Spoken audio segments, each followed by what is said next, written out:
Today's episode of The Mismatch is brought to you by Navy Federal. Navy Federal has a mission to put members first by making their financial goals the priority. Receive a lifetime of membership benefits to help you and your family accomplish your life missions, like a full suite of financial products designed to fit your needs, 24/7 live support, and access to over 300 branches on or near military bases. Visit NavyFederal.org for more information. Call 1-888-842-6328 or download the Navy Federal Credit Union app. Message and data rates apply.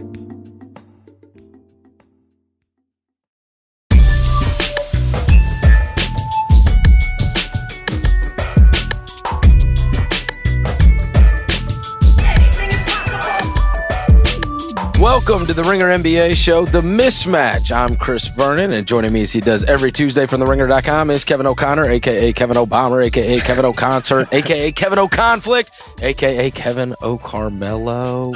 Kevin! I like the Kevin O'Carmelo one, Chris. How you doing this Tuesday morning? Everything's good. All right, first things first. We have not gotten to speak. In fact, I don't know, outside of your tweets that I have seen, your opinion on the entire Jimmy Butler saga coming to an end and ending with a trade to the Philadelphia 76ers where Butler moves over. I mean, the major pieces are obviously Jimmy Butler going to the Sixers and Robert Covington and Dario Saric going to the Minnesota Timberwolves. We have not seen any of those players in their new uniforms yet. But when the trade came across the wire, and I suppose it was an odd timing for sure, on a Saturday morning, your first thought? First thought was necessary risk for the Philadelphia 76ers, right? There's obviously risk with this, with the fit, bring Jimmy Butler into a situation where Ben Simmons needs the ball in his hands and Joel Embiid obviously touches it a lot. But for the price, I mean, Dario Saric going to get paid in 2 years. Robert Covington, a good, not great player. Jimmy Butler is a great player, Chris. He's a top 10, top 15 player. And he's somebody who could elevate and raise their ceiling to the point where, you know what? Maybe they do make the finals and maybe they do give hell to the Golden State Warriors with this trio if it works. And with that said, they need to add more shooting. And with that said, they still also need to figure out how to best coexist all together because those three guys do have some traits that do clash against each other. If it becomes a one-season rental, would it be deemed a mistake? I don't think so. You don't? I think it's worth it. I really You think do. it is worth it? Yeah. Do you think that either Covington or Saric will look back, and obviously Saric would be the one, because we know Covington's going to be, his destiny is to be a very good role player. Do you think Saric could become a star? I love Dario in the draft. I really, really loved him. I think I had him ranked 5th that season in the 2014 draft, but I don't see him as a star, at least not in that traditional sense, because he's not like a high volume scorer or anything like that.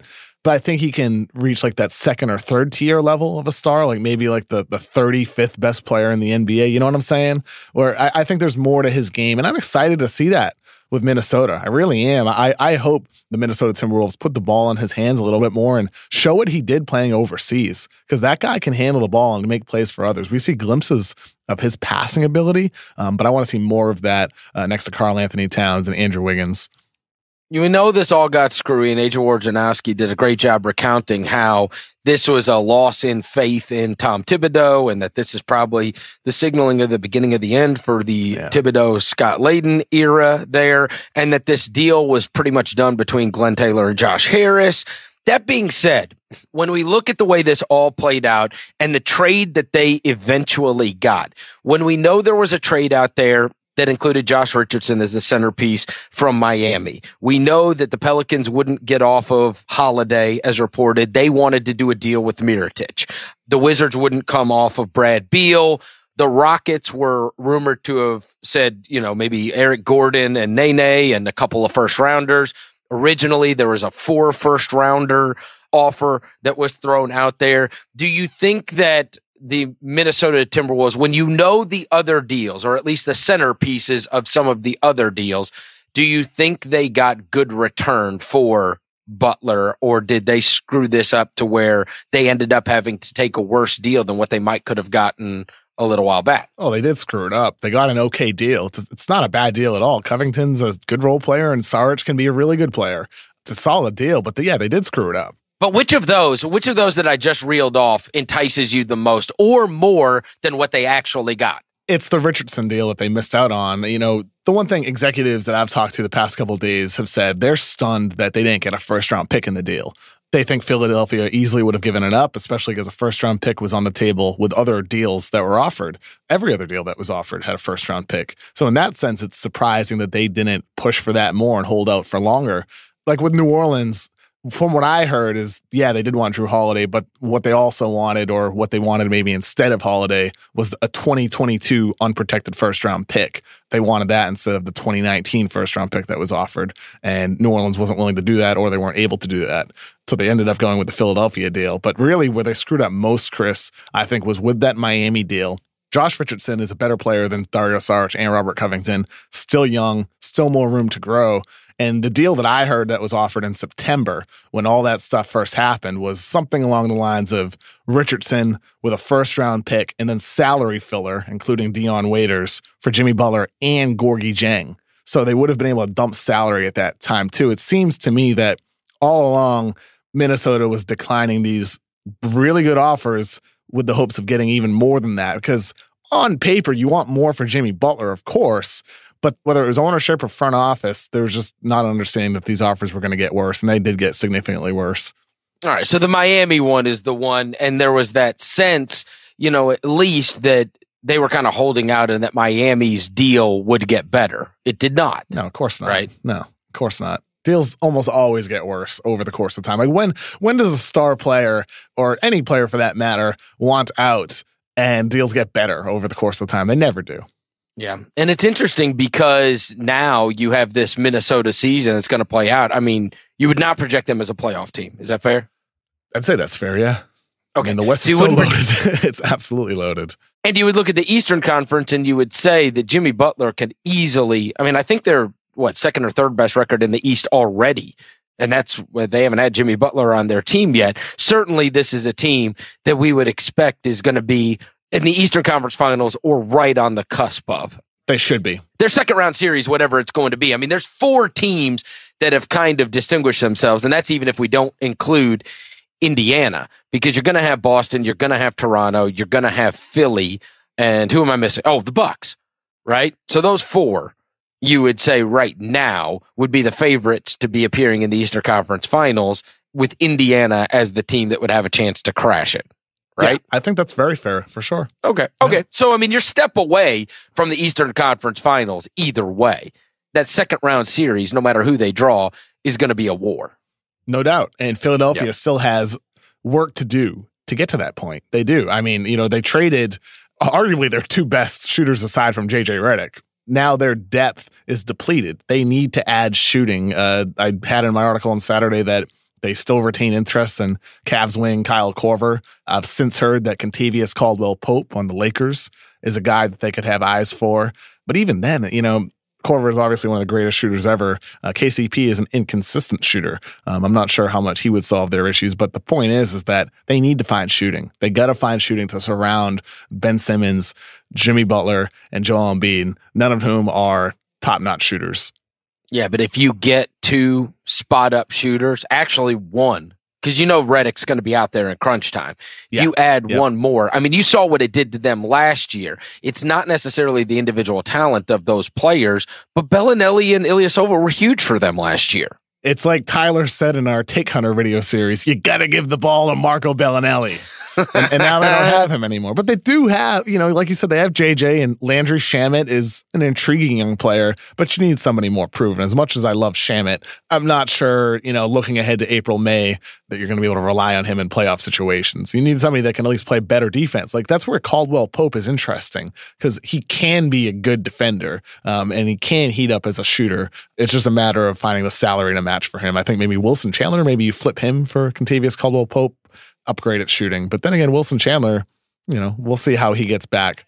I'd rather have somebody cheaper. Listen, you're going to be a good buyout destination for now, sure. That's right. Because a guy's going to look at that team and say, I could win a title with that team.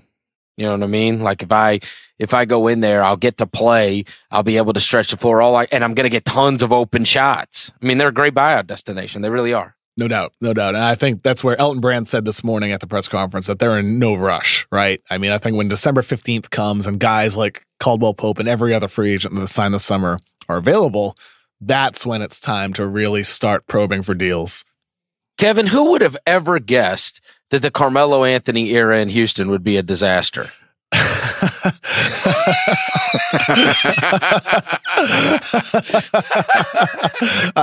Virtually everybody. Oh. I was just making sure. By the way, this has been a really tough go for the Kevin O'Connor no All-Stars. Oh. The Michael Beasley, who was it? Michael Carter-Williams, Carmelo Anthony, Dwight Howard, all these guys that were super cheap that are ruining teams. Hey, look, with Carmelo, everybody, including me, acknowledged that this probably wasn't going to work, but it was still worth the risk for the money. It just hasn't worked. And now we're at the place where it didn't work and get rid of him. It's not that hard to get rid of him. I guess the big question is he going to go ruin the Lakers now? I heard 3 teams that I think could be for Melo. And maybe this could change. He's still with Houston. I heard New Orleans, Portland, and the LA Lakers. Those are the 3 teams I heard. Really? Mm-hmm. Now think about it. New Orleans was in on Jimmy Butler, right? We just talked about how they were negotiating, right, for Jimmy Butler. Well, they're obviously trying to do what they can to build something around Anthony Davis. Mm-hmm. And if it means taking undue risks. Well, the other thing is Davis he covers up for a lot of defensive errors. You know what I mean? Yeah. I don't know, man. Carmelo is such a defensive negative. I mean, in this day and age. And the big problem is he does have the Allen Iverson thing going, which is you feel like Carmelo Anthony and you see other players, right, standing up for him. I think if you gave Carmelo Anthony truth serum, you would still get the answer that he believes he's one of the 10 to 15 best players in the NBA. Like, I seriously think he believes that. And thus the issue. There's a lot of guys that have transformed themselves as the years go on that were once really great players that have turned into role players. Jason Kidd and Sean Marion, Antonio McDyess did it. Grant Hill did it. Vince Carter is still playing. Vince Carter beat Michael Jordan for All-Star voting one year, for God's sakes. You know what I mean? That's how big a star that guy was. And I think there is a reluctance to become the willing role player that has befelled him and is going to be very, very difficult for him to be a positive for any franchise he goes to.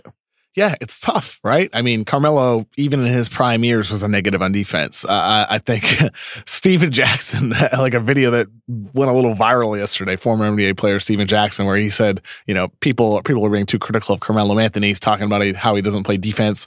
And his point was who plays defense in the NBA?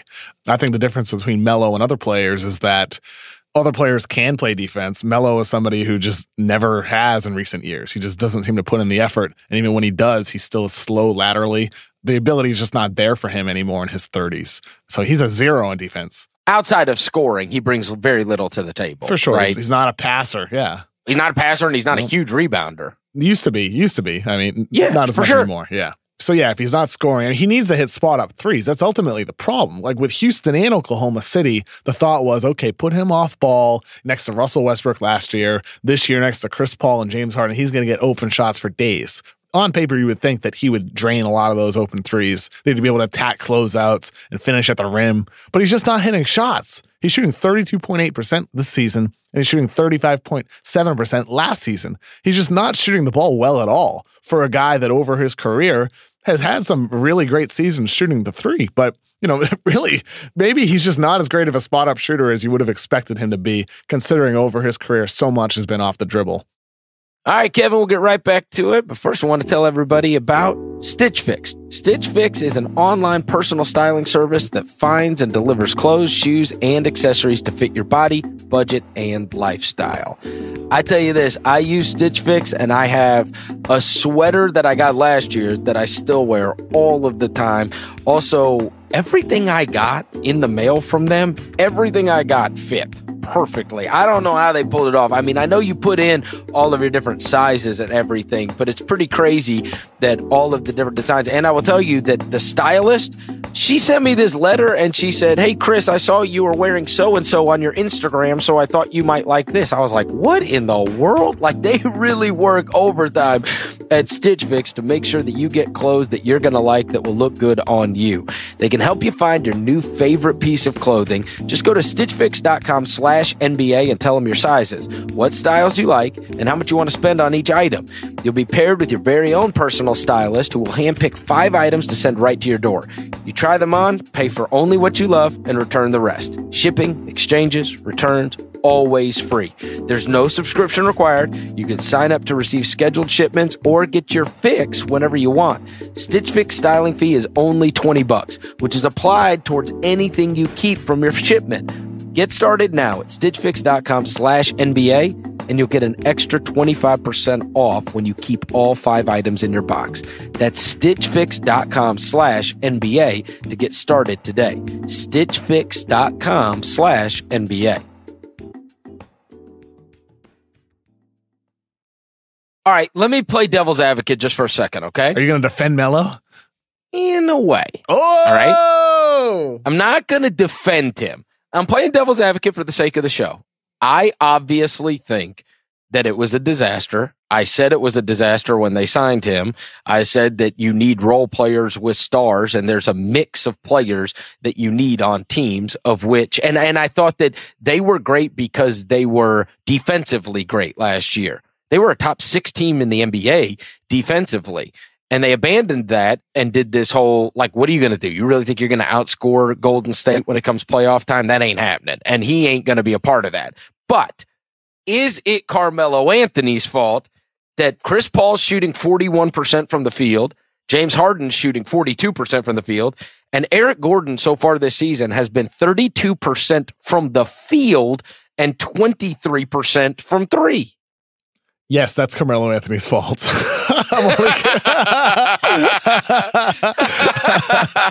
Because I'm only kidding. In fairness, those are 3 of their best players, Yeah. and those numbers are, I mean, they're horrible. Exactly. Horrible. Of course, it's not Carmelo Anthony's fault. And that's where the conversation about the Rockets is kind of disappointing. It's like so much is focused on Melo. It's like, here's a guy that's like their 5th or 6th most important player.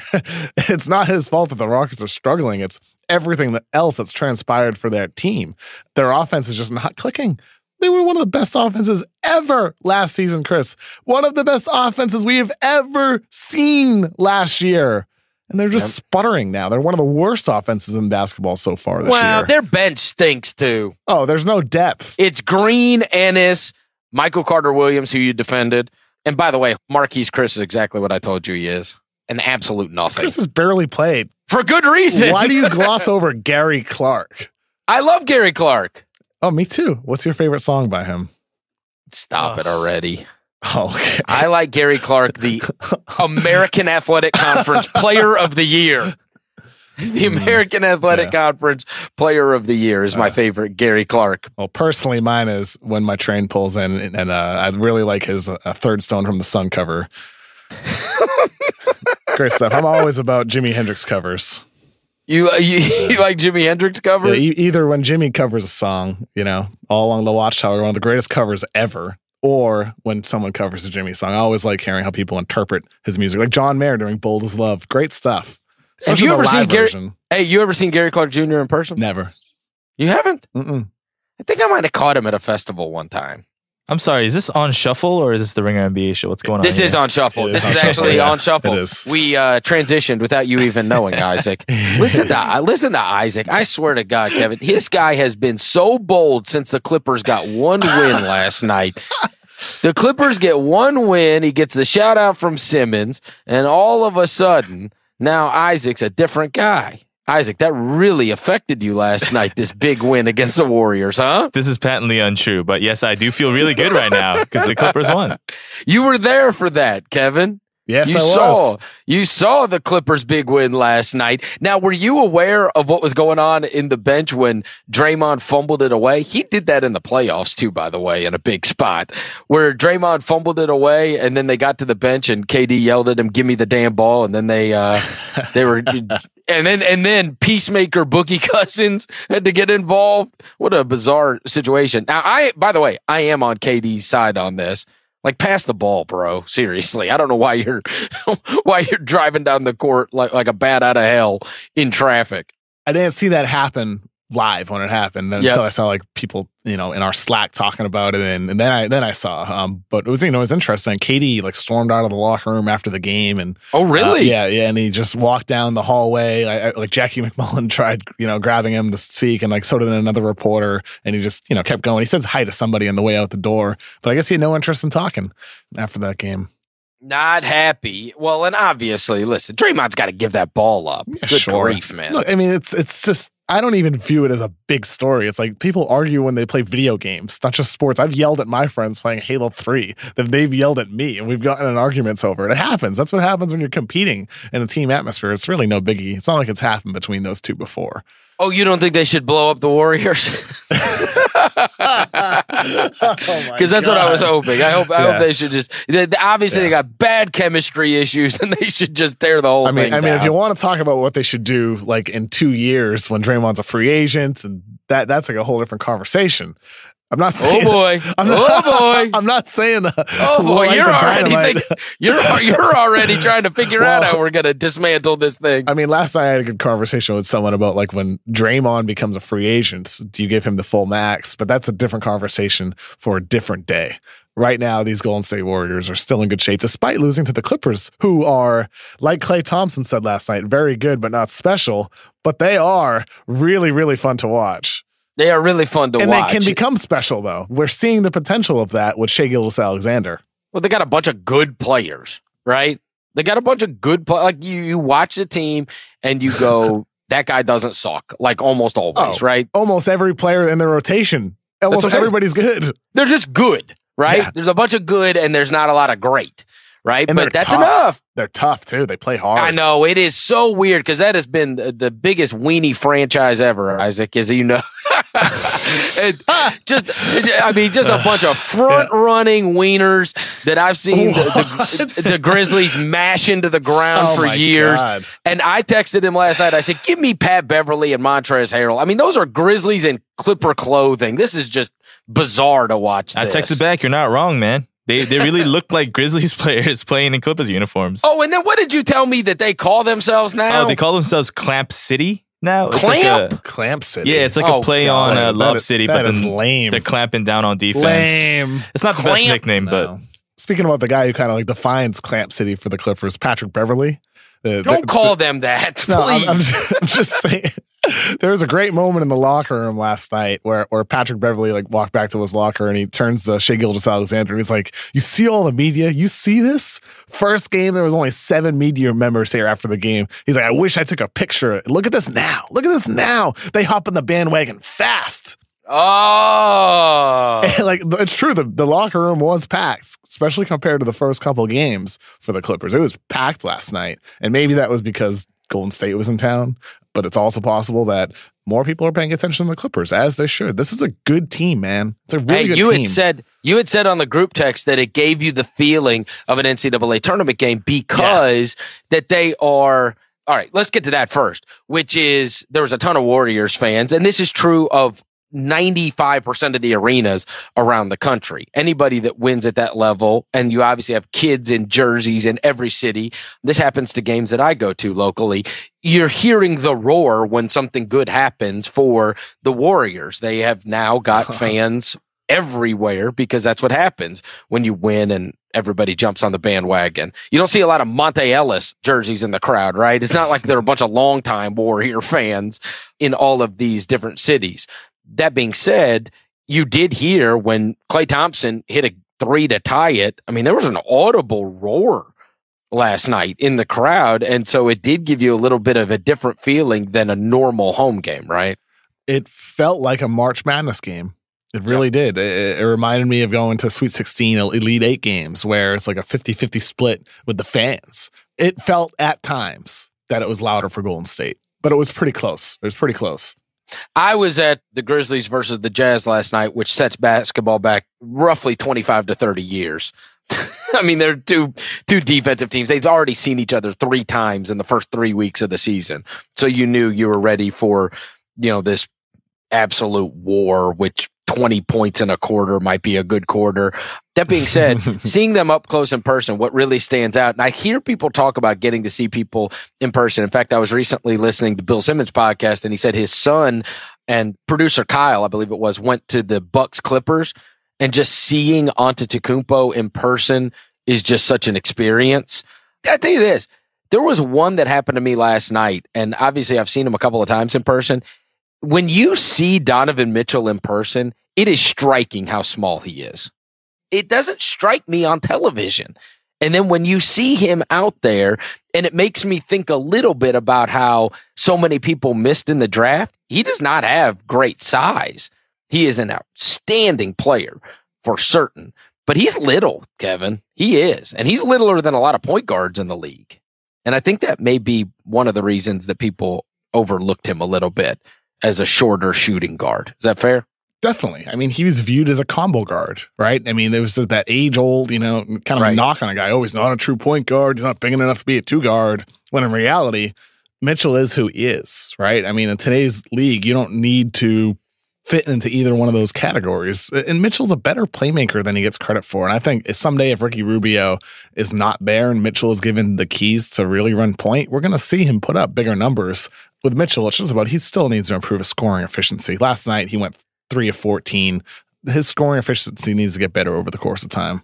Well, and I saw Joe Ingles bust his head clean open and then have the bandage wrapped around his head. They were calling him Headband Joe that night. That wasn't a headband. That was friggin' gauze wrapped around his head. He busted clean open. Oh, yeah. Outstanding. I ran into him before the game, and I will regret this forever. Did you tell him about our little bit? No. I was going to get him to film a video telling you that he did not look like a basketball player. No, it is a great regret of mine that I didn't do it. When I got to halftime of that game, I walked into the media room, and immediately when I walked in, people were like, "Did you see the Caris LeVert thing?"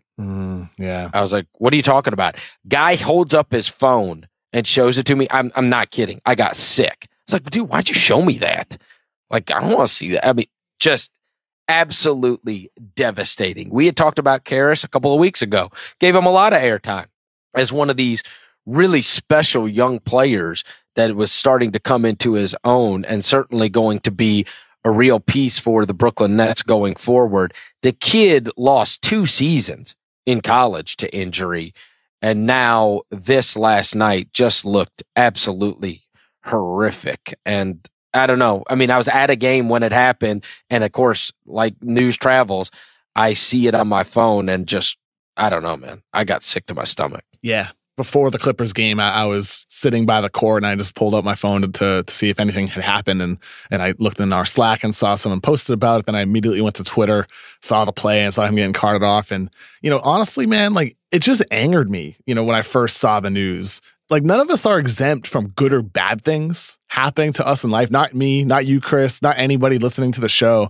So it's not that it's unfair that it happened. It's just disappointing that these things can happen, especially with somebody like LeVert. He showed so much perseverance in college, coming back after both of his left foot surgeries that he had during school. Then the Nets gambled on him because they're a team that had to get out of the bottom of the league. And so they gamble on a guy that's had injury issues, but did flash star upside.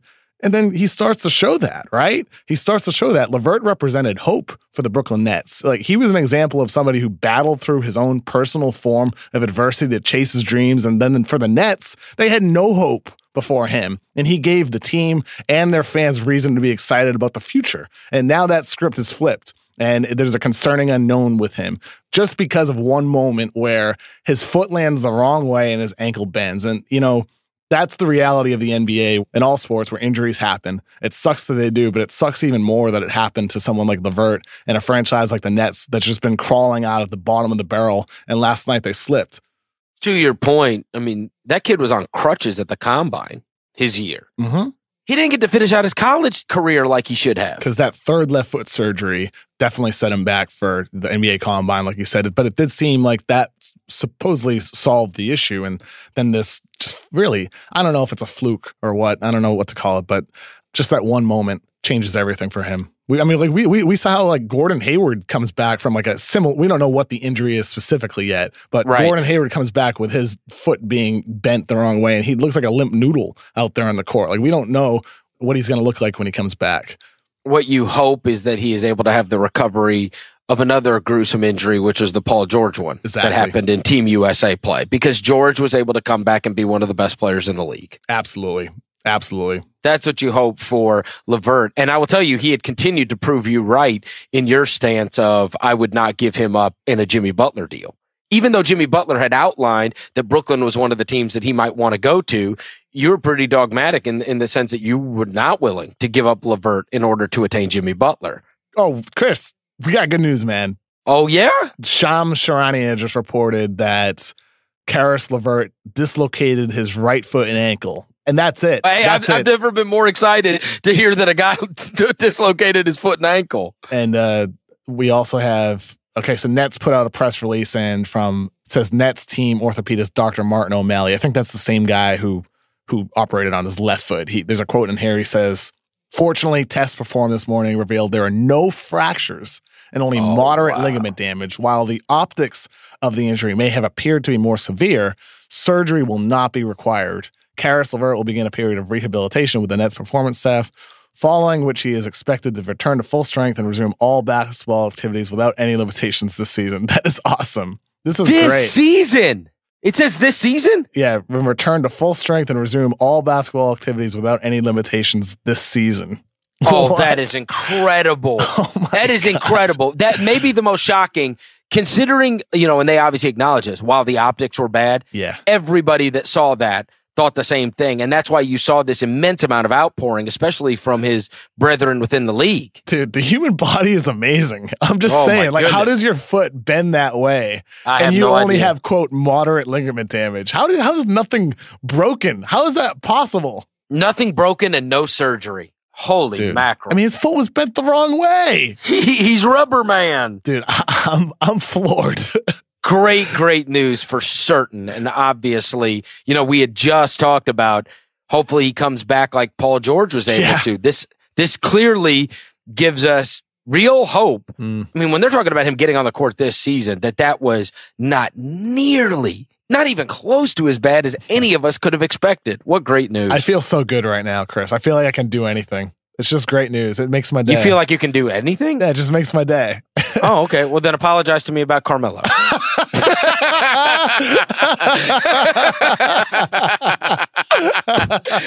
Shout out to Caris LeVert. Get well soon and get back on the court.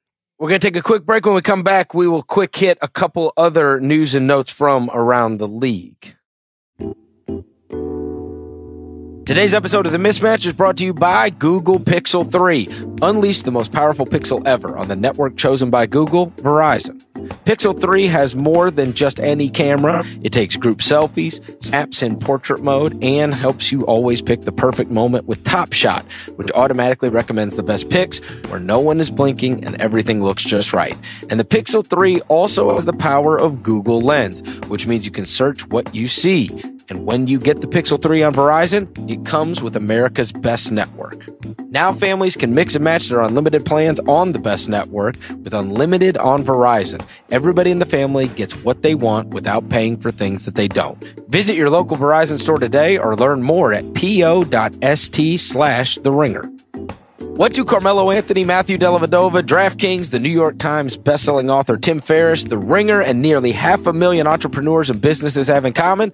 They all use 99 Designs to get their custom design created for their brands, websites, and books. That's right, today's show is brought to you by 99 Designs, the global creative platform that makes it easy for designers and clients to work together.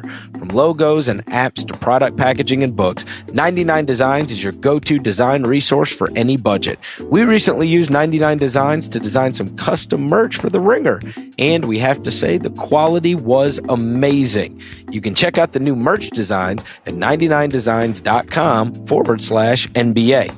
Best of all, right now you can receive a free $99 upgrade on your first design contest. Just head to 99designs.com/NBA and click on the link. That's 99designs.com/NBA. 99 Designs. It's where creativity meets possibility.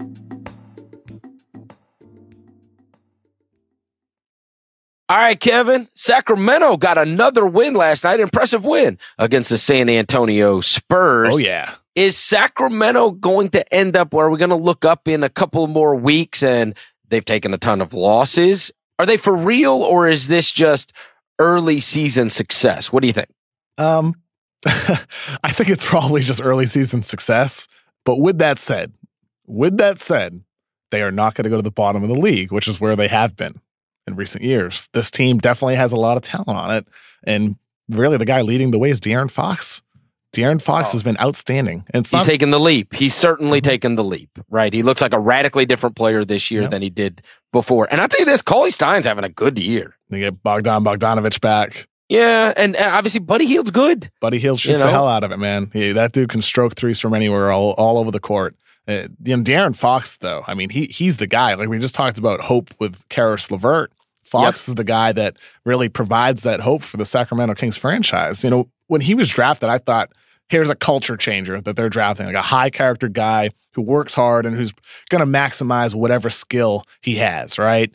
And we're already seeing that, man. You know, in my article today, I looked at his shooting and his at-rim finishing because, he's shooting 44% from three. That's not sustainable. But everything else about his game has been better, too. His passing is better. He's getting better at absorbing contact. Because his body is stronger, he's even better defensively. He's rebounding well. Like, everything's better for De'Aaron Fox. And I don't know, man. That leap has just been really fun to watch. And I think that's sustainable for him, but the shooting percentage will probably fall at some point. That's probably true. Yeah. And who knows how they will build going forward, but certainly if I'm running that team, I look at it and I say, if I've got a core of De'Aaron Fox, Buddy Hield as a dead-eye shooter, and Bagley, who I just drafted, who I was higher on than maybe you are, but still a good prospect. Yeah, I mean, if you've got those three, I could build around that and build a winner for an extended amount of time if I don't screw it up. They've got some nice pieces because obviously Hield opens up the court for both of those guys. And now I fill in the blanks with the rest of that roster. And I think, Sacramento, they have the opportunity now after a lot of down seasons to build something special out of the pieces that they have. I agree. And don't underrate Bogdanovich either. Coming off their bench, I view him as just that type of spark plug scorer, right? Somebody who can heat up and drop 30 out of nowhere. There's value in having a guy like that, whether he's on your team or you someday use that player as an asset in a trade. So for Sacramento, they have a number of pieces that they can either use as assets or keep on their roster for when they ultimately aspire to be a championship team. That might be in the distant future, but it is in the distant future. But they have pieces. There's reason for optimism in Sacramento for the first time in a long time, Chris. A long time. Well, they are taking the leap, or they look a lot better than I think it's what a lot of people thought Phoenix was going to do. And Phoenix has been all screwed up, right? I mean, that's two teams that have been in the lottery consistently. And this is a team that's kind of had some guys take the leap and they're able to beat you, on a given night. Just like they got that nice win against the Spurs. They've got a couple nice wins this year, whereas Phoenix is right back there at the very bottom, your bright future Suns.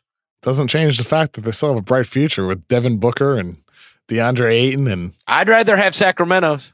I wouldn't argue with you. No, I wouldn't. I wouldn't argue with you. But I would factor in this. You need to look at what's not on the roster right now, too. Phoenix has their first round pick this season. Sacramento doesn't. Phoenix also has more future picks. So that needs to be factored into the equation as well. And they're in a market that's had historically more free agent meetings than Sacramento has. So I think there's advantages there for them too. Oh yeah, I do remember when they signed Trevor Ariza to $15 million in free agency. That was brilliant. They got that meeting though. They did get that meeting. They sure did. They got a meeting with LaMarcus Aldridge. They had a meeting scheduled with Blake Griffin. Had a meeting scheduled. We're giving them credit for having. I mean, yeah, holy mackerel! But then, well, we're now to the point of giving them when they had a meeting scheduled. I mean, for goodness sake, what are we talking about here? I mean, had a meeting scheduled that he didn't go to. Well, and then the Clippers did their whole thing. Like you're going to be, Clipper for life. They had their whole shebang, and they retired his jersey. Yeah, they remember the museum. Yeah, exactly, the museum they had for Blake Griffin. Yeah, how could you not say yes to that? I don't know. I'd cancel all my meetings. Yeah. All right. Celtics offense has been strangely bad. Right? Like, even if there were going to be trying times and trying to figure it all out for Brad Stevens, it's certainly with the extreme level of talent they have and the extreme level of depth, it is a little odd that we're now double-digit games into the season and it looks so disjointed. So what do you think has to happen for them to figure it out? I'm aware that you're not a basketball coach, but you wrote about this recently with Gordon Hayward. And well, I mean, I think we're all sitting back surprised. If there was a coach that was going to be able to figure this out, you'd put your money on Brad Stevens, right? Yeah. And obviously he is searching right now. I think the one thing to make clear is that this offense ranked 18th last year. They were the 18th ranked offense. So it's not like they were a great offense last year. They were a slightly below average offense in actuality. So they went from below average to poor. It's not like they went from good to bad. For some reason, there's a perception that their offense was great last year. It wasn't. It was their defense, their top-ranked defense that led them to their games. And right now, it's the same story where it's their top-ranked defense, number one defense in basketball so far this season. That's putting them, right at 7-6, right over 500. But there's a lot of issues on that team. I still think they're taking too many mid-range jumpers. Simple little tweaks could help them there. Like, I wrote about Tatum today as well in the article where it's like he's been better the last two games, but not stepping in, when you're attacking a closeout for two. Either go all the way to the basket or take a side dribble for a three. Little things like that. And I think, integrating Gordon Hayward, it's not a bad thing that Marcus Shaw isn't shooting the ball as much. It's not a bad thing that Hayward is playmaking over Rozier because Hayward's better at those things. But I think integrating him has knocked some other players off rhythm. Jaylen Brown has really, really struggled this season. Really struggled. Shooting only 27.5% from three. Not shooting well from anywhere on the floor. I think there's lack of rhythm on the offensive, and they don't seem to trust the offense, it seems. If you're Danny Ainge and you say, all right, part of this is my job to try to make this mix maybe a little better. And let's say, I don't know if he feels that, but he's obviously a very competitive guy, and he's not going to let anything go on all too long. And he says, hey, I got to shake this up a little bit. Which player would you be, if you were them, would you be most nervous that you might get moved out of there? If he makes a move and tries to shake things up roster-wise and says, hey, it's one thing, there's only so much you're going to be able to blame on Brad, so I need to switch this up a little bit. What do you think? I would be nervous if I were any of those players, man. Like Danny Ainge's first big move as Celtics general manager was trading Antoine Walker, a fan favorite. That's when you knew that guy wasn't messing around, right? Some of the moves he's made over the years, trading Isaiah Thomas the year after everything transpired, with the historic game that he had at the time he was battling injury and the passing of his sister. Danny Ainge is all about business, and he's going to do the move that's right for his team. So if I were any of those players, it's just part of the reality. Well, the reason this matters is because you just saw Philly make the Butler deal. And if you're Danny Ainge, you go, man, I don't want to have to play a Game 7 in Philly. I don't want to have to play a Game 7 in Toronto. I don't want to have to play a Game 7 in Milwaukee. I mean, we had to play them in a Game 7 last year, but at least we got to do it on our home floor. So that home court advantage, given the competitive nature of the top four seeds and how good they all are, it is going to matter who gets home court advantage. I guarantee you one of those, maybe both of those series go to 7 games, and having that game on your home court could decide whether or not you're an NBA Finals team or not. For sure. And I think for Boston, at this point, we just joked about how Danny Ainge will trade anybody, right? He traded his own son if it improved the team, right? But the fact is that I don't think there's any reason to panic. I really don't. I don't see any reason to panic with this team. You know what? It's like with the Lakers, right? Going into the season, you knew that they were going to have early struggles. You knew that they were going to stink defensively. And for some reason, Magic Johnson ripped Luke Walton, despite that expectation early on. That meeting happened too early. But with Boston, it's similar in the sense that you knew it's going to take a while for Gordon Hayward to get integrated into the team. You knew that there would probably be some chemistry issues with, getting him back into the rhythm of the team. So in a way, it's not overly surprising. It's just they've been slightly worse than expected. They've still been generating open shots. I believe I saw a stat tweeted from Tom Westerholm of Mass Live. I think it was him who tweeted it out, that the Celtics have generated the most open shots of any team in the NBA so far this season, but they rank, I believe, 28th or 29th in effective field goal percentage on those shots. So they just haven't been hitting open jumpers as well. I don't think there's reason to panic for the Celtics. Their defense is great. It's going to continue to be great. Their offense should at least get back to an average or above average level, and maybe a really, really good level at some point during the year. Well, and it's the growing pains of figuring it out. You're throwing in, right? You're throwing in. They had gotten used to playing the way they were playing down the stretch and then in the playoffs, and now that has been changed, where they've inserted 2 new guys into that starting lineup, and they got to all figure out how to play with each other also. And I know that Hayward's he's been the source of a lot of consternation, right? I hear Bill talking about a lot, and like that it's indefensible to have him in at crunch time and whatever else. But these are the growing pains, right? These are the growing pains, right? If your ceiling extends, if you get the real Gordon Hayward by the time the games matter most. That's what you're building towards. Right? Yeah, that's what I'm saying. Right. Yeah. It's like, I had an article last week discussing like Fultz. It's worth it to play him because you need him to be at the level you need Markelle Fultz. You need Markelle Fultz, right? And did he go viral last night? Oh boy, he did. And what do you make of this whole ending the relationship with Drew Hanlon? And I mean, you saw the free throw. The kid obviously is not trusting his shot at all anymore. It wasn't just that free throw, Chris. That one went viral, but last night at the game during a timeout, I pulled up the video. I wanted to see Fultz's 3 free throws that he took. Right, his first one that he took looked like how it usually does, but the one before that one that went viral, he also had a pump fake on that one too. It was a little bit more subtle, but he made it. He made the shot. Yes. He made the shot. So it was not. He said the ball slipped out of his hands. Can you not feel it? I know. It's a sad situation. And you tried to defend him on the Yelp last weekend and say it was Embiid. And since then, I know you've seen it. At least 3 people have tagged us on Instagram with him yelping. He's a yelper. I know. He's audibly yelping half the time when he shoots these shots. It is bizarre. And you do have that Drew Hanlon thing, which we've got. Listen, this guy was out and talking about him and talking about how much he had grown and whatever. I mean, this is like the worst thing ever. I would never want to say like, hey, this is a guy that I worked with, right? I mean, I don't know Drew Hanlon from Joe Schmo. That being said, I thought you were about to say from Joe Ingles. No, I know when it's out there. I know when it's out there all of the time. He worked with Drew Hanlon. And Drew Hanlon's quoted all summer about it. And this is the result. I sure as hell wouldn't want to be like, oh, that's it. Yeah, I'm the guy that worked with Markelle Fultz. Yeah. And he's like friggin' pump faking free throws. Pretty interesting timing on that report, huh? Good Lord. Right? I don't know what's going on here, right? It's obviously not a mechanical issue. The mechanics are all screwed up. But the damnedest thing, Kev, because, and I know we've talked about this a lot, but I mean, we saw him in college. He never looked like that, ever. Never. The guy that got drafted number 1 never looked like that at the free throw line or the 3-point line, ever. It's just strange.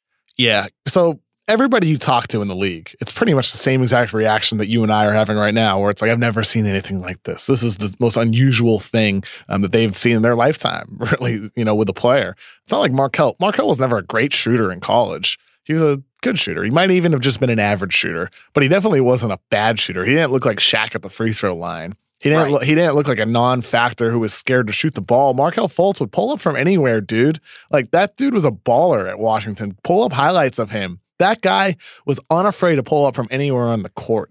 And at this point, he can't shoot spot-up threes, and his pull-up only works from like within 10 feet. It just sucks, man. And I think for Markelle, we're in a spot now where it's possible his shot is never going to get fixed. It's possible, right? And if you're Markelle Fultz, you need to look in the mirror and be like, you know what? Time to deal with this and figure it out and make it work another way, right? Because you can look at somebody like Sean Livingston, who got through a devastating injury. He battled through that, but also like after that injury, he turned himself into a player who made a positive impact by rebounding at a high level, by passing at a high level, by defending at a high level. And for Markelle Fultz, he's somebody with his size, at 6'5"-ish, with long arms and strong body. He can still be a good player who makes a winning impact, but he really needs to focus on those areas of the game, rebounding, defense, and continue improving as a playmaker, which is one thing that has been a positive for him this season. This is going to sound really strange. Do you play golf by any chance? I don't. Okay. I've gotten in the situation where, many golfers have gone through this, where you can hit the ball fine all the time, and then one day you go out there and it's just, you're spraying it everywhere. And a lot of times it's because you're standing over the ball and you just can't stop thinking. And I'm prone to this too, right? It's like, where are my hands? Where are my feet? Is weight going to be on my right heel, on my backswing? How high is my backswing? All of this kind of stuff. And you're just driving yourself insane. And I saw this guy, Scotty McCarron, he's on the Champions Tour, and I was watching this thing on Golf Channel one night, and he was talking about the way he does things and about this active part of your brain. And he was saying, basically, when he walks up to a shot, there's a gallery on the right and a gallery on the left, and there's all this commotion, and your caddy's talking, and then you're just going to go crazy if you're thinking about everything. So he would walk up to the ball, and he would be 1-0-0-1-1-0-0-1-1-6-7-5, and he would just say something like that in his head. And then he would stand over the ball and he would hit it. And it's like his brain would then be thinking about this. And it might be something as simple as that. And again, I'm no expert, but certainly I will tell you that I went out there and I did it, and it changed everything. No lie. It changed everything. And I just saw this guy talking about it on TV because I was the guy that would stand over the ball and I would just drive myself insane thinking about everything I'm about to do wrong or that I need to do right. And I do feel like that's the only explanation on Fultz. And I'm not saying I could cure him, but I'd sure as hell know Drew Hanlon didn't. And it's a mess now. And the other thing is this. People keep talking about Fultz being a piece in order to, maybe bolster what they've got because they've got a team that could possibly get to the NBA Finals with Embiid, Simmons, and Butler. I don't know if I'd give anything up for Fultz right now. Seriously. Not anything of real worth. I don't know how to value him. I just don't. I don't know how you value him. A number one pick who just in 2017 was viewed as a guy who could be like a Harden-esque player or a Brandon Roy type of point guard. I don't know how you value that guy when the way his game has changed, and now he projects more likely as best case scenario Sean Livingston, right? And that's a good player. That's not a bad outcome for him to be a Sean Livingston. You think his best case scenario is now Sean Livingston? Oh my God. I'm saying if the shot never gets better. Yeah. If the shot never gets better, I don't know how you value that guy. And you mentioned how Drew Hanlon couldn't help him, and I don't know. I'm not sure what can help Markelle. I really don't. All I know is if I'm Philadelphia, you need to turn over every stone and try everything.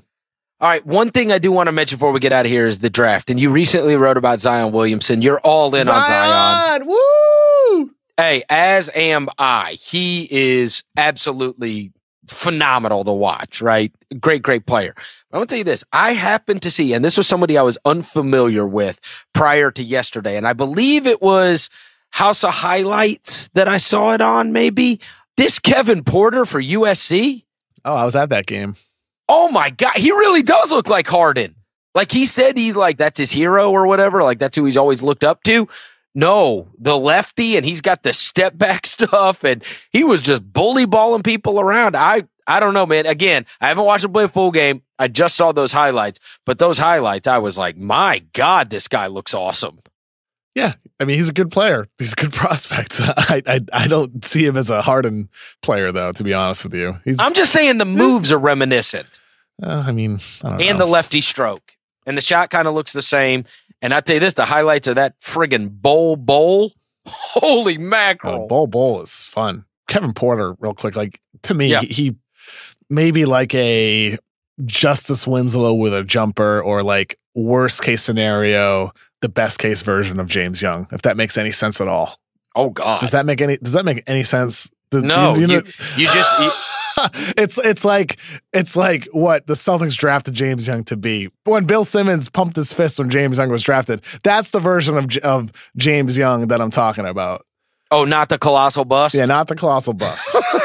When I would say that, I mean Kevin Porter just looks big on the college court, right? James Young looked huge in college, looked huge. And then in the NBA floor, he wasn't quite as big. Kevin Porter's always going to be wide, always going to be strong. Like, he has a man's body for a teenager. But there's development that needs to happen. His shot needs to get more consistent.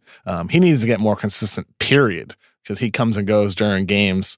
But there's no doubt there's talent, man. Like, he can hit shots. He can create. He's strong. He's fluid. He can change directions well. There's a ton of talent there. From what I hear, he does work hard, and he's a good kid. So, we'll see how he develops. All right. Kevin O'Connor, can't wait to hear the podcast on Friday. And I will talk to you next week. Thanks, brother. Looking forward to it, Chris. Have a good one. If you dig what you're hearing, go give us a rating and review on iTunes. 5 stars, 5 stars. And we will talk to you next week.